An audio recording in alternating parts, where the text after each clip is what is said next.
गाडीच्या कर्जाचा शेवटचा हप्ता भरला की आपली जबाबदारी संपली असा समज बहुतांश वाहन धारकांचा असतो.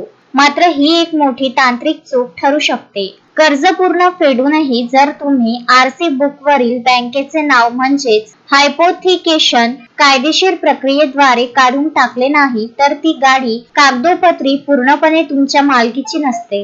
यामुळे भविष्यात गाडीची विक्री करताना किंवा विम्याचा दावा करताना मोठे कायदेशीर अडथळे निर्माण होऊ शकतात. जोपर्यंत आरसी बुकवर बँकेचे नाव असते तोपर्यंत कागदपत्रांनुसार बँकच त्या मालमत्तेची मालक मानली जाते. अशा परिस्थितीत दुर्दैवाने अपघात झाल्यास विम्याची रक्कम थेट बँकेच्या खात्यात जमा होण्याचा धोका असतो. तसेच गाडीची विक्री करतानाही जुन्या आरसी बुकवर बँकेचे नाव असल्यास नवीन खरेदीदार गाडी घेण्यास कचरतो किंवा गाडीची किंमत कमी लावली जाते. कर्ज फेडल्यानंतर बँकेकडून नो ऑब्जेक्शन सर्टिफिकेट प्राप्त करणे हे सर्वात महत्त्वाचे पाऊल आहे. बँक साधारणपणे 2 प्रतींमध्ये ही एनओसी देते ज्यासोबत फॉर्म 35 जोडलेला असतो. या एनओसी ची वैधता केवळ 90 दिवसांची असते. त्यामुळे ही कागदपत्रे मिळाल्यावर विलंब न करता पुढील प्रक्रिया करणे आवश्यक आहे. सध्याच्या काळात ही प्रक्रिया परिवहन पोर्टलद्वारे ऑनलाईन पद्धतीने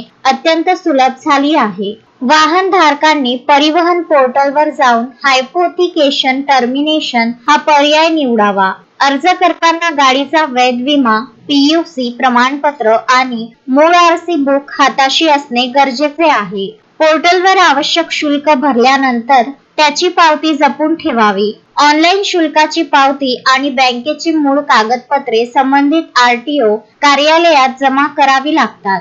आरटीओ कार्यालयात कागदपत्रांची पडताळणी पूर्ण झाल्यावर आरसी बुकवरील बँकेचे नाव अनधिकृतपणे हटवले जाते. या प्रक्रियेनंतर काही दिवसातच नवीन आरसी बुक तुमच्या नोंदणीकृत पत्त्यावर पोस्टाद्वारे पाठवले जाते, ज्यावर केवळ तुमचेच नाव मालक म्हणून नमूद असते.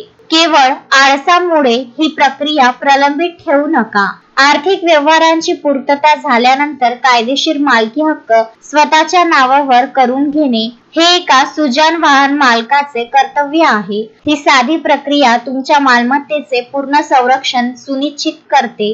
Vidarbha news bureau, Amravati.